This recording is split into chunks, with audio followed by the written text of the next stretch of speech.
भुसावळ तालुका पोलिसांची मोठी कार्यवाही। 8.45 लाखांचा गुटखा जप्त। महाराष्ट्र राज्यात बंदी असलेल्या पान मसाला व सुगंधित तंबाखूची मोठ्या प्रमाणावर अवैध वाहतूक होत असताना भुसावळ तालुका पोलिसांनी कारवाई करत 8,45,300 रुपयांचा किमतीचा प्रतिबंधित गुटखा जप्त केला। तसेच 5 लाखांची इनोवा कार मिळून 13,45,300 रुपये किमतीचा मुद्देमाल जप्त केला।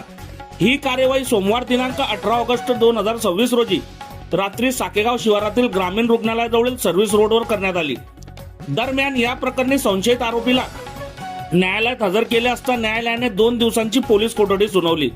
प्रतिबंधित गुटख्याची वाहतूक होत असल्याची माहिती भुसावळ तालुका पोलिसांना मिळाल्यानंतर नूतन परिवेक्षाधीन पोलीस उप अधीक्षक तथा प्रभारी पोलीस अधिकारी प्रशांत दरेकर यांच्या मार्गदर्शनाखाली सहाय्यक फौजदार संजय तायडे, हवालदार संजय भोई, हवालदार वाल्मिक सोनोने, हवालदार सलीम शेख, कॉन्स्टेबल जगदीश भोई व महिला पोलीस लीना लोखंडे यांनी संयुक्तरित्या सापळा रचला।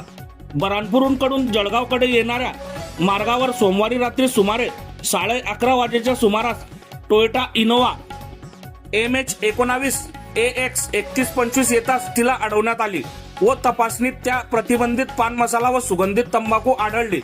यावेळी चालक किशन इंद्रलाल केसवानी वय वर्ष 39 राहणार झुलेलाल मंदिराजवळ सिंधी कॉलनी पाचोरा यास ताब्यात घेण्यात आले। प्रतिबंधित गुटखा त्याने बऱ्हाणपूर येथून आणल्याची कबुली दिली। अन्न व औषध प्रशासनाचे अन्न सुरक्षा अधिकारी योगराज सूर्यवंशी यांनी दिलेल्या तक्रारीनुसार आरोपी विरुद्ध भुसावळ तालुका पोलिसात गुन्हा दाखल करण्यात आला। बुधवारी संशयित आरोपीस न्यायालयात 2 दिवसांची पोलीस कोठडी सुनावण्यात आली आहे। बघत रहा MH19 न्यूज। मुख्य संपादक डॉक्टर श्रीकांत वानखेडे सोबत ब्युरो चीफ जोहेब सय्यद, जळगाव जिल्हा, महाराष्ट्र।